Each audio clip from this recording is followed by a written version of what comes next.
भाई एक इंटरेस्टिंग चिट्ठी है। मैं विवेक चूड़ामणि का अध्ययन करते हुए एक शंका में अटक गई हूँ। मैंने पढ़ा कि मोक्ष केवल मनुष्य जन्म में ही संभव है, क्योंकि मनुष्य के पास विवेक, बुद्धि और आत्मचिंतन की क्षमता होती है। मेरा प्रश्न ये है कि क्या ज्ञान की प्राप्ति के लिए सिर्फ इसी प्रकार की चेतना, यानी कि बौद्धिक और विचारशील, आवश्यक है? क्या यह मानना सही है कि अन्य जीव जो उसी ब्रह्म की अभिव्यक्ति हैं, सत्य का अनुभव नहीं कर सकते? या फिर क्या ये संभव है कि वे किसी अविचारित रूप में उसी सत्य में स्थित हों जिसे मनुष्य विचार और साधना के माध्यम से जानने का प्रयास करता है? एक और शंका यह है कि यदि अन्य जीव अहंकार, कर्तापन और फल की इच्छा से रहित होकर जीवन जीते हैं, तो क्या वे स्वाभाविक रूप से उस अवस्था के निकट नहीं हैं जिसे मनुष्य साधना द्वारा प्राप्त करना चाहता है? तो फिर उन्हें मोक्ष के लिए अयोग्य क्यों माना जाता है?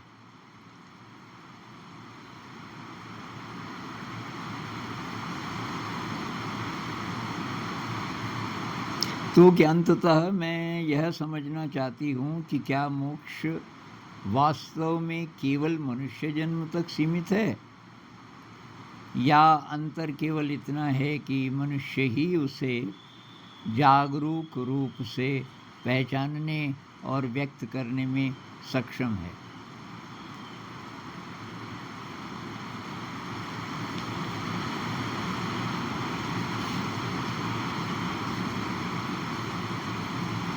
तो वैसे तो देखा जाए कि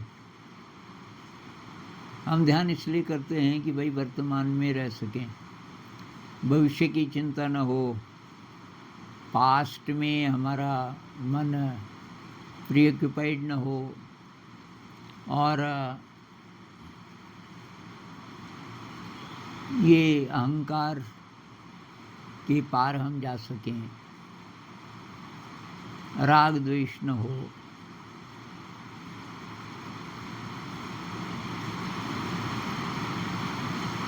तो इस परिभाषा के अनुसार तो बहुत हद तक जानवर शायद वर्तमान में तो जीते हैं, क्योंकि वो ज़्यादा आगे पीछे की सोचते नहीं हैं, या यूँ कहें कि सोच नहीं सकते।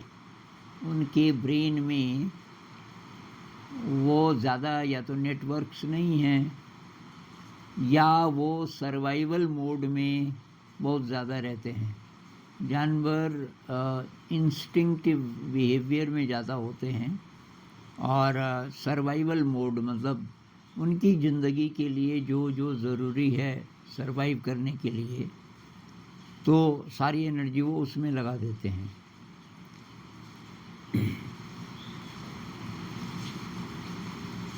अब कुछ विद्वानों का मत है कि जानवर कभी कभी ऐसा बिहेवियर करते हैं कि लगता है कि वो उस स्टेट में हैं जिसमें कि कोई इनलाइटेंड होकर पहुंचता है। जैसे चिंपैंजीज कि जब किसी वाटरफॉल को देखते हैं, कोई बहुत बड़ा झरना है, तो एक प्रकार का डांस करते हैं। उनको किसी प्रकार की बहुत ज़्यादा खुशी की अनुभूति होती है, और कि ऐसा लगता है कि ये डांस वैसे ही है जैसे कोई मिस्टिक किसी अलौकिक इमोशन को एक्सपीरियंस करते हुए ये ऐसा डांस कर रहा हो। और एक कि जब तूफान आता है तो ये जो चिंपैंजीज हैं, लगता है जैसे किसी भाव समाधि में चले गए। तो उससे कि कुछ कुछ ऐसा लगता है कि उनमें वो चीज़ है जो कि इनलाइटेंड लोगों में होती है। लेकिन बुद्धिज़्म के अनुसार, हिंदुइज़्म के अनुसार ये है कि बहुत मुश्किल है जानवर के लिए अगर जानवर किसी संत के, किसी इनलाइटेंड पर्सन के सानिध्य में है, जैसे रमण महर्षि भी बोलते थे ना, उनके पास कुछ कुछ जानवर आते थे, तो उनमें से शायद एक बंदर था, एक कोई और था, तो वो बोलते थे ये एनलाइटेंड हैं। तो कि किसी संत के पास कोई बार बार आता हो या रहता हो उन्हीं के साथ, तो संत की जो ऊर्जा है उसके प्रभाव में जानवर एनलाइटेंड हो सकता है, ऐसा कहते हैं। नहीं तो मनुष्य का ही जन्म आवश्यक है। अब बच्चे भी तो ऐसे होते हैं ना, छोटा बच्चा है 1-1.5 साल का, अभी उसका भी ईगो डेवलप नहीं हुआ, वो भी फ्यूचर में या पास्ट में नहीं रहता, वर्तमान में ही रहता है। तो वैसी वैसी कुछ स्टेट जानवरों की भी हो सकती है। अब क्या हम बोलें कि बच्चा इनलाइटेंड है? तो मेरे ख्याल से जो कॉन्सेप्ट है ना इनलाइटनमेंट का, इसमें 2 चीज़ें हैं। एक तो एक्स्ट्रा मेंटल एनर्जी होनी ज़रूरी है। सर्वाइवल के लिए जितनी एनर्जी चाहिए उससे काफ़ी ज़्यादा अगर एनर्जी है, तब सेल्फ इंक्वायरी शुरू होती है, मैं कौन हूँ। तो शायद जानवर ये प्रश्न नहीं पूछते, न बच्चा पूछता, मैं कौन हूँ, मैं कहाँ से आया, क्या पुनर्जन्म होता है, तो मतलब मैं पहले भी था, ये ब्रह्मांड कहाँ तक है। ऐसे सवाल मेरे ख्याल से न तो जानवर पूछते और न बच्चा पूछता। तो ये जो मैं कौन हूँ, ये शायद ज़रूरी है।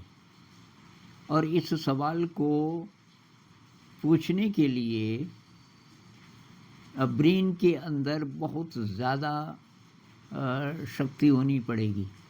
तो कुछ लोग कहते हैं कि अगर एनिमल्स में किसी में ये ऐसे ही मतलब आर्गुमेंट के लिए वो बोल रहे हैं कि कोई एनिमल अपनी मेंटल एनर्जी को इस तरफ लगा दे, मैं कौन हूँ, तो सरवाइव नहीं कर पाएगा, क्योंकि उसकी एनर्जी लिमिटेड है ब्रेन की। तो सर्वाइवल के लिए ही वो यूज़ करना चाहता है अपनी एनर्जी को, क्योंकि वो ज़रूरी भी है। उसके सामने जो चैलेंज है वो हमेशा यही रहता है, सर्वाइवल। इससे उठकर जबकि मतलब सर्वाइवल की चिंता न हो, तो उसका दिमाग अगर काम कर सके, एक्स्ट्रा एनर्जी जुटा सके, तब शायद ऐसे प्रश्न आने शुरू होंगे। एक और फिर इंटरेस्टिंग बात इससे रिलेटेड ये हो सकती है कि 8 बिलियन लोग हैं हमारे प्लैनेट में, कितने होंगे जिनके अंदर ऐसे प्रश्न आते हैं। अब मैं बच्चों की बात नहीं कर रहा, एडल्ट्स की, जिनका ब्रेन पूरा डेवलप हो गया। कहते हैं ना 18 साल में ब्रेन पूरा डेवलप हो जाता है जितना होना है। हालांकि जो एपिजेनेटिक्स है या जो न्यूरोप्लास्टिसिटी है, ये जो नई चीज़ें आई, इसके अनुसार ब्रेन तो हमेशा बदलता रहता है। तो कितने ऐसे लोग होंगे जो अब एडल्ट हो गए, समझदार हो गए, मतलब जिनके ज्वलंत प्रश्न ये हैं, जिनकी ज़िंदगी में सबसे महत्वपूर्ण सवाल ये है, मैं कौन हूँ, मैं कहाँ से आया, क्या मृत्यु होती है तो सब खत्म हो जाता है, क्या आत्मा होती है, क्या परमात्मा होता है, ये ब्रह्मांड अपने आप बना कि इसको किसी शक्ति ने बनाया। अगर किसी शक्ति ने बनाया तो क्या मैं भी उसका हिस्सा हूँ। ये जो बड़े बड़े प्रश्न हैं, इनके लिए बहुत एनर्जी चाहिए, जो कि सामान्य इंसान की समाप्त हो जाती है काफ़ी हद तक, या छुप जाती है एडल्ट होते होते। क्यों छुप जाती है? क्योंकि ऐसी बात कोई करता ही नहीं, न तो परिवार में, और शिक्षा व्यवस्था तो हमारी ऐसी है कि उसमें ये आध्यात्म से रिलेटेड कुछ है ही नहीं। कहीं कहानियाँ हो सकती हैं छोटी कक्षाओं में, या जो फिलोसफी पढ़ते हैं तो ओरिएंटल फिलॉसफी अगर पढ़ते होंगे, फिलॉसफी तो होगी, लेकिन ऐसे प्रश्न आए, क्योंकि वो तो परीक्षा के लिए पढ़ते हैं वो भी, तो ये प्रतिशत भी बहुत कम है। इसीलिए संत लोग कहते हैं कि बहुत सारे इंसान हैं तो मनुष्य, लेकिन जानवर की तरह जीते हैं। मनुष्य रूपेण मृगश्चरन्ति, और जानवर से उनका मतलब ये है कि जो ये आध्यात्मिक इंक्वायरी है ये नहीं आती उनके दिमाग में। मैं कौन हूँ, असली बात ये आनी चाहिए थी। एक किताब में पढ़ रहा था, कोई एजुकेशनिस्ट हैं जो बहुत आध्यात्मिक भी हैं, अभी शायद डेथ हो गई हो, द मैजिकल चाइल्ड मैच्योर्स। उसमें वो कहते हैं कि कैसे पता चलेगा कोई एडल्ट हो गया, 18 साल का हो गया, लड़का या लड़की, कि ये शिक्षित हो गया ये इंसान। इसके इंडिकेटर्स क्या हैं? तो कि इंडिकेटर ये हैं कि उसके प्रश्न क्या हैं, उसके सामने जो बड़े बड़े सवाल हैं वो क्या हैं। अगर तो ये है कि मेरी नौकरी लगेगी कि नहीं लगेगी, मैं पास होऊंगा कि नहीं, मैं कॉम्पिटिटिव एग्ज़ाम को क्रैक कर पाऊंगा कि नहीं, मैं ठाट बाट से रह पाऊंगा कि नहीं, तो इसका मतलब है कि वो पूरा मनुष्य नहीं बना, शिक्षा व्यवस्था ने उसको डिग्रेड कर दिया जरा। और अगर उसके प्रश्न ऐसे हैं, मैं कौन हूँ, ये ब्रह्मांड की लिमिट्स कहाँ तक हैं, क्या एक से ज़्यादा ब्रह्मांड होते होंगे जहाँ से आध्यात्म जन्म लेता है और विज्ञान जन्म लेता है? ऐसे सवाल अगर हैं तो इसका मतलब उसकी शिक्षा ठीक हुई। चाहे वो उसने भी वही चीज़ें पढ़ी हों स्कूल कॉलेज में, लेकिन उसके अलावा कोई सोर्स होगा, कोई बचपन के संस्कार होंगे या पिछले जन्म के होंगे जिसके कारण से उसकी ये इंक्वायरी अभी जिंदा है। तो हमारे काम की बात इसमें ये है कि हम भाई ये पता करने की कोशिश करें कि मैं कौन हूँ। असली बात ये है। अब जानवरों में ये कैपेसिटी है कि नहीं है, पता नहीं, हो सकता है कि वो काफ़ी हद तक तो इससे फ्री हैं। जो हमारी उलझने हैं, अहंकार है वगैरह वगैरह, लेकिन फिर मेरे ख्याल से ये कंट्रडिक्शन है कि ये इंक्वायरी जब शुरू होती है तो तब तक ये पर्दा आ चुका होता है। पर्दा मतलब अहंकार का, और इसको पार करना जरूरी है। अध्यात्म में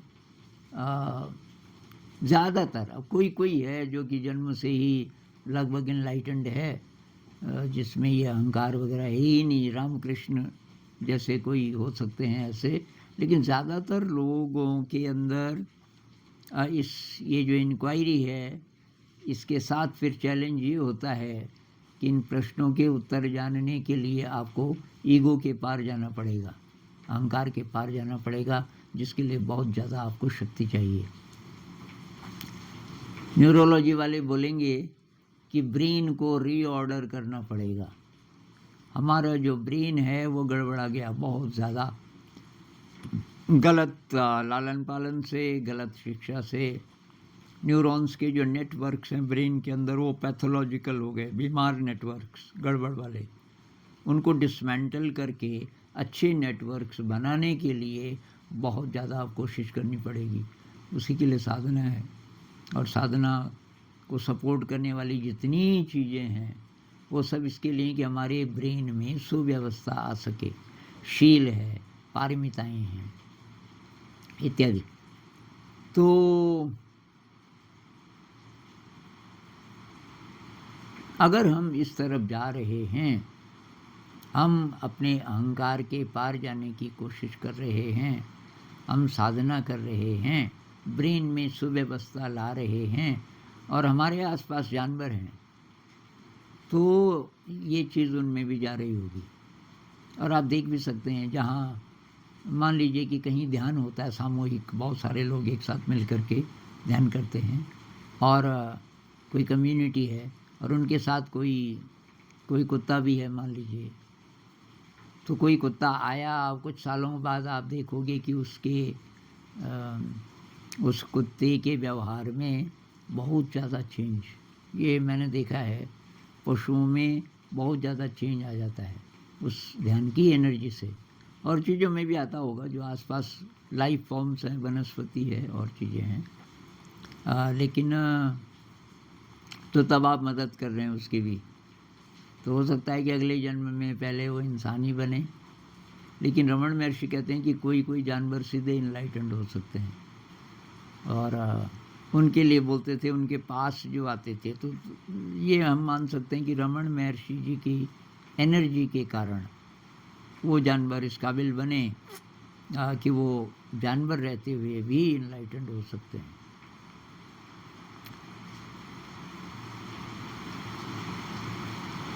तो इस पर भी इतनी बात करेंगे, फिर कभी और बात करेंगे। नमस्कार।